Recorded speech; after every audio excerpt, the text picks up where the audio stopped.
আপনার এলাকার সহসভাপতির রাজনৈতিক দর্শনে কি আপনি ভীষণ বিরক্ত? তাহলে আপনাকে একটা বই সাজেস্ট করি। বইটার নাম অ্যানিম্যাল ফার্ম। বইটা লিখেছেন একজন বিখ্যাত ব্রিটিশ লেখক জর্জ অরওয়েল। বইটা সর্বপ্রথম ১৯৪৫ সালে ইংল্যান্ডে প্রকাশ পায়। মার্ক্সবাদের পড়া পানি খেয়ে কিছু বিপ্লবী ১৯১৭ সালে রাশিয়ায় বিপ্লবের মাধ্যমে তাদের শাসন ব্যবস্থা প্রতিষ্ঠা করে।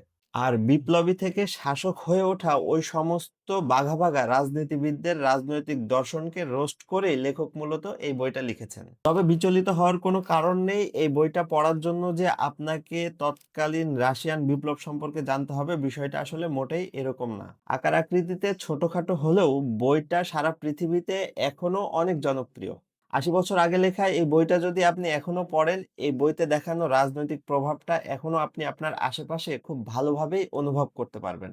আমার হাতে যে কপিটা দেখছেন এটা অ্যানিম্যাল ফার্মের বাংলা অনুবাদ এবং এই কপিটা প্রকাশ পায় ২০২৫ জানুয়ারিতে। এই অনুবাদটা পড়ার পরে আমার মনে হয়েছে অনুবাদক বইয়ের শেষে যথেষ্ট তাড়াহুড়া করেছেন। আর কিছু বানান ভুলও আছে। কিন্তু সব মিলিয়ে যে অনুবাদ খারাপ হয়েছে এটা আমি দাবি করছি না। অনুবাদটা মোটামুটি ভালো হয়েছে। এটা পড়লে আপনারা যারা বই পড়েন তারা ভালোই মজা পাবেন বলে আমার ধারণা।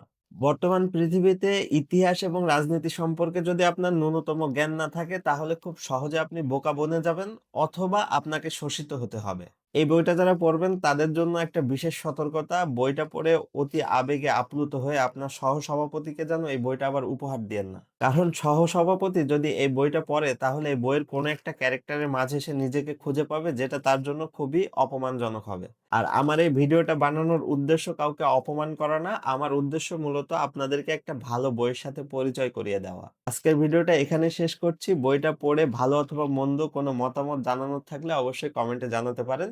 ধন্যবাদ।